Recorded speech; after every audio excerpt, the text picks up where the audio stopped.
Le développement durable. On représente souvent le développement durable comme l'intersection entre trois cercles. Trois cercles. Les trois piliers du développement durable. L'environnement, le social et l'économie. Trois cercles disjoints, avec une intersection commune. Le développement durable, c'est là. Essayons de définir maintenant plus précisément chacun de ces cercles. Le social. C'est l'homme, c'est vous, c'est moi, c'est nous, ce sont nos enfants, ce sont les enfants de nos enfants. L'environnement. C'est notre écosystème Terre.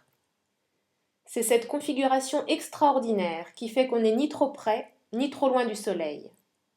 C'est 4,5 milliards d'années d'organisation progressive des éléments, de maturation de la matière, qui ont abouti à la vie dans les océans, à la production d'oxygène par les algues bleues, au début de la Terre était non pas le chaos mais le CO2. Une partie de cet oxygène s'est transformée en ozone, qui a protégé la Terre des UV, ce qui a permis à la vie de sortir de l'eau, etc.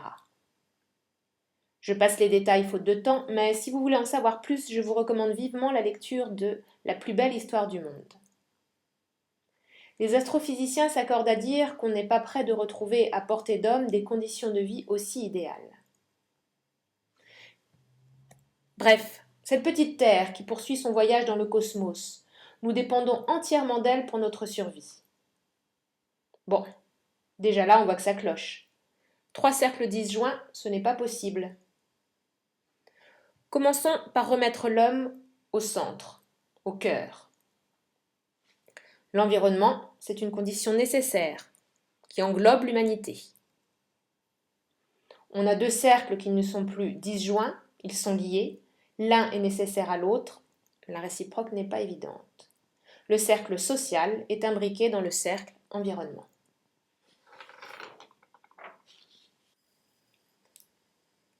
Maintenant l'économie. Qu'est-ce que c'est? Du grec ancien oikonomeo, gestion de la maison, formé du nom oikia, maison, puis plus largement les affaires domestiques, et du verbe nemo, distribuer. À l'origine, il s'agit donc de la distribution du travail, des tâches domestiques nécessaires à la bonne tenue de la maison. Distribution, répartition, spécialisation, un tel fait le pain, l'autre des vêtements.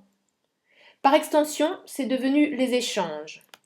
Les échanges de travail contre le résultat d'un autre travail, du travail contre un bien et vice-versa, puis les échanges de coquillages contre des biens ou des services. Et finalement, des échanges d'argent contre des biens ou des services. Rappelons ici que l'argent est un moyen d'échanger des biens et des services dans l'espace, d'échanger des fractions de biens difficilement fractionnables, de différer dans le temps les échanges. L'argent est un moyen d'échanger plus facilement du travail. C'est un moyen, c'est tout. Sans une société un minimum stable et structurée, avec quelques règles et les moyens de les faire respecter, pas d'échange, pas vraiment d'économie. Le troisième cercle est donc imbriqué dans le premier. Pour conclure sur le développement durable, il s'agit de notre capacité à entretenir un environnement sain, aujourd'hui et demain, dans lequel s'épanouisse l'humanité, au sein de laquelle les échanges économiques soient rendus possibles et contribuent à son épanouissement.